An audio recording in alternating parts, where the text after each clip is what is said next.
Is your company ready to handle employee leave requests related to school closures?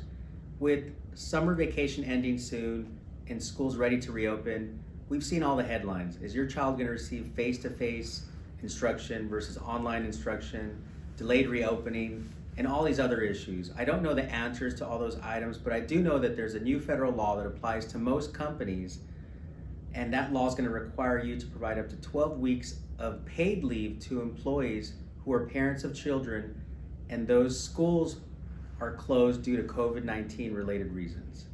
So let's talk about who this law applies to. Number one, it applies to companies with less than 500 employees. Number two, it applies to most government employers at the local, state, and federal level. So if this law applies to you, let's talk about how it actually takes place. And I think the best way to explain that is through an example. And let's assume for a minute that I'm your employee. So if I approach you and tell you that I need to stay home to take care of my child because I just learned that his school is closing due to a COVID-19 outbreak and they don't know when they're going to reopen, this law is triggered. And you must provide me up to 12 weeks of paid leave in that scenario.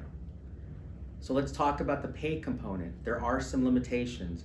It's either maxed out at 2/3 of my compensation, or there's a daily compensation cap of $200 per day, or $12,000 total over that 12-week period. Please remember that if this scenario does arise, and if I do approach you about that situation, you must put me back in the same position or equivalent position when I return, whether that's 2 days from now, a week, a month, or I exhaust the full 12 weeks. There is no retaliation permitted. Please note there are nuances, and this is a general overview of this law, but you need to be ready and understand how it applies to your workforce. And as always, if you have any issue related to how this law applies to your company, feel free to contact us. We are ready to help.